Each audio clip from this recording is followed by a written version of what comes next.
Pandanganku tertuju pada sudut dunia, pada indah pelangi kala hujan sepulang bersua.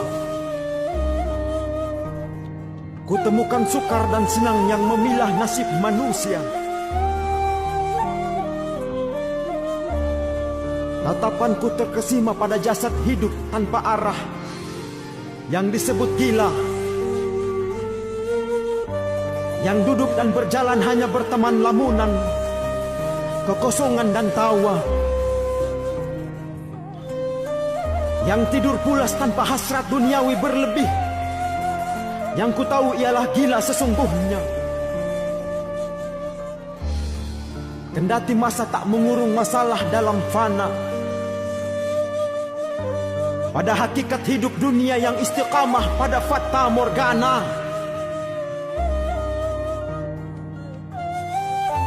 Masih ku bergulat seputar fikir perihal gila. Entah kegilaan hakiki ialah gerilya jiwa pada kepuasan kuasa sementara, ataukah fasilitas kesadaran yang ditarik sang maharaja, ataukah gila ialah sukma yang dicuri dan dilepas pisahkan dari raga, ataukah gila ialah mereka pemikul tahta dan pangkat yang rajin mengejar puja, atau mereka para wakil Tuhan yang tuhankan diri atas sandingan dusta. Tak sekali kutemui tetua berdahi kehitaman, namun akhlak tak dijaga. Pun kutemui tetua berjanggut panjang keputihan, namun tamak akan dunia. Juga tetua bersalib dan bersanding rosario, namun amanat Tuhan tak dipelihara.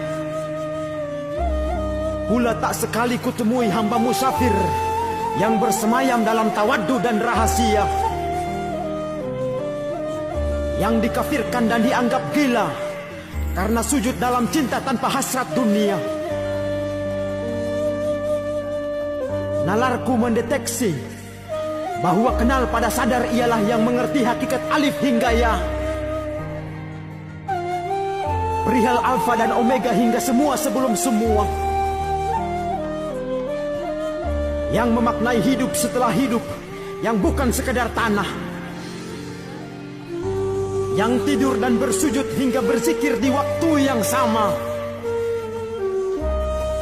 yang memaknai akhir bukan sebatas awal masa. Dia yang pahami kemegahan dunia sebatas penjara,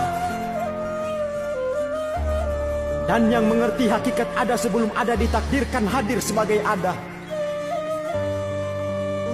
Kudengar mereka yang cerdas berkata seraya menghujat, kalau ulama kenapa tak tenar media? Kalau ulama kenapa tak bergelar dan tak berharta? Kalau ahli kitab kenapa dijauhi dunia? Pahamku seketika peka bahwa zaman ini adalah zaman serba gila, di mana manusia menggilakan yang waras dan mewaraskan yang gila, negasikan yang gaib sebagai ciptaan dan menjunjung setan berfisik sebagai raja di atas raja, menjunjung kedangkalan dan mendangkalkan kedalaman karisma. Hatiku polos bertanya, akankah alim yang riak dicintai Tuhannya? Kenapa manusia berani memahlukkan hingga menjarah hak prerogatif pencipta? Sukmaku nasihati raga, saudaraku, ada yang berpegang pada syariat,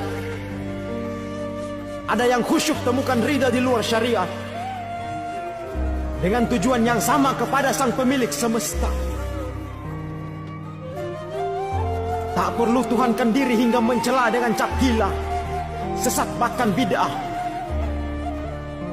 Karena Rasul utusan pencipta tentu memiliki amalan rahasia yang tak sembarang diceritakan sebagai hadis dan diberitahukan sebagai sunnah.